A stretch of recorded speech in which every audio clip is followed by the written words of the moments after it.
The night I found out the truth, it wasn't from her. It was from a stranger's message, a few cold lines that shattered everything I believed in. I stared at the screen for minutes, my heart beat louder than the rain hitting the window. "You deserve to know who she really is." Attached was a photo, her, standing next to a man I had never seen before, but the date at the corner was from 2 years before we met, and the caption under it, "Forever mine." My chest went hollow, because just that morning she had told me I was her first real love. That was the moment something broke, not just my trust, but the version of myself that believed love could heal someone's past. I didn't know then that her lie wasn't just about a man, it was about a whole life, one she buried long before I ever knew her, a silence, and then the story begins. I met Maya 2 summers ago in a bookstore of all places. She was sitting on the floor between 2 aisles, reading poetry she didn't intend to buy. Something about her quiet confidence pulled me in. At that time, my life was painfully ordinary. I had a stable job, an apartment that felt more like a waiting room than a home, and a heart that had forgotten how to feel. Maya changed that. She made small things feel cinematic: morning walks, burnt coffee, shared silences. She had a sadness behind her laughter, like someone who had survived a storm but still smelled of rain. She told me she was new in the city, trying to start over. That phrase, "start over," it became our bond. We were both running from ghosts, or so I thought. Within months, she moved in. We built routines: late night talks, takeout boxes, playlists we never finished. I trusted her more than I trusted my own reflection. But every time I asked about her past, she'd smile and say, "Some stories hurt more when you repeat them." I took that as vulnerability, but it was something else entirely: a well-rehearsed deflection. And while I was falling deeper, she was quietly burying her truth under my affection. It started: small fragments of unease that didn't fit together, a phone call she ignored, a sudden mood change after checking her messages, a name, Ryan, that she muttered once in her sleep. I wanted to trust her, but trust, I learned, isn't blind, it's what we do instead of seeing. One evening, while she was showering, her phone lit up. A message preview read, "He still doesn't know, does he?" My stomach twisted. I didn't open it. I couldn't, because doing so meant admitting something was wrong, and I wasn't ready for that yet. The next day, she told me she wanted to quit her job. Said the environment was toxic. When I offered to help her find another, she snapped cold, defensive, like I had touched a wound she wasn't ready to expose. Weeks passed, but the air between us thickened. Every smile felt staged, every kiss slightly delayed. She began avoiding certain parts of the city, refused to go near the west side, said it held bad memories.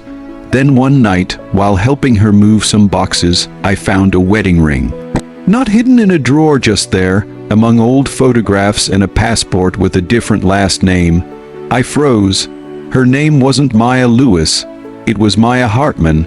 I told myself there must be an explanation: divorce, maybe, a past she was too ashamed to share. But something in me knew. It was deeper. And then came the message from the stranger, the photo, the caption. The truth pressed its way through the cracks of her carefully built lie. I didn't confront her right away. I needed to see how far she'd go. Because sometimes the cruelest thing isn't being lied to, it's watching someone lie to your face, just to see if you'll believe it. It was raining that night, the kind of rain that feels like it's washing something away. She came home drenched, smiling faintly. I asked her where she'd been. She said, "Just catching up with an old friend." I nodded, then showed her the photo. For a moment, her face froze like a mask cracking. Then she whispered, "You weren't supposed to find that." My voice was calm, too calm. "Who is he?" She took a long breath. "My husband." The word hit harder than I expected. I felt it, physically, like gravity doubled. She told me they were separated, that he had been abusive, controlling, dangerous, that she changed her name to escape him, and for a moment, God help me, I believed her. But then I asked why she never told me.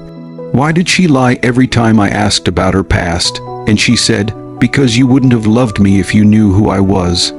That sentence, it broke something permanent inside me. I checked her story. I called a friend in another city, did my own digging, and what I found wasn't a tale of survival. It was a trail of destruction. She hadn't been escaping him. She had been the one who destroyed him. An affair gone wrong, legal charges, and debts that forced her to disappear. She didn't change her name for safety. She changed it for reinvention, and I was her next chapter, her fresh start, her emotional laundromat. Everything I had, my savings, my peace, my future plans, were built on a ghost. The woman I loved didn't exist. She was a beautifully constructed lie. The next morning, she was gone, left nothing but a note. "I'm sorry you found out this way." I sat on the floor, staring at the empty space where her shoes used to be.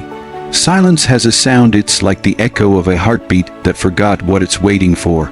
I called her, blocked, emailed, no reply.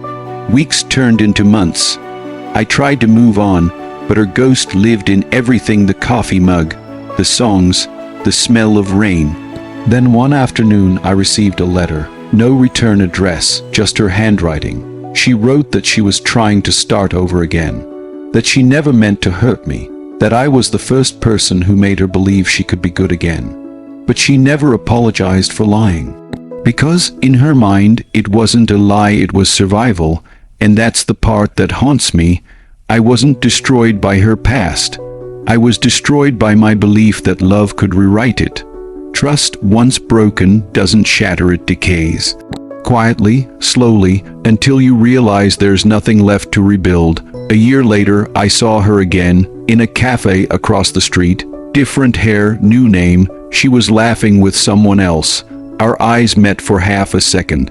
No recognition, no guilt, just emptiness. And in that moment, I understood something terrifying. People like her don't lie to hurt you. They lie because they need to believe the lie themselves. As I left, I noticed she was wearing the same necklace I once gave her. A small silver locket with a photo of us inside. She hadn't even bothered to remove it. It wasn't sentiment. It was a habit, carrying pieces of her old lives into new ones. I didn't confront her. I just watched her laugh the same way she used to laugh with me and walked away. Some ghosts don't need closure. They just need distance. They say love forgives everything, but that's not true. Love can heal, yes, but lies rot it from the inside. Maya taught me that not all broken people want to be fixed. Some want to be believed, and they'll build entire worlds out of half-truths just to feel real again. If you ever meet someone who hides behind mystery, remember, silence isn't always protection. Sometimes it's strategy. I don't hate her anymore. I don't even miss her. But sometimes when it rains, I still think about that night, the sound of truth breaking everything we built. She lied about her past, and in doing so, she destroyed my future. But maybe in a way, she also saved me from a life built on illusion. Fade out, a sigh, a silence.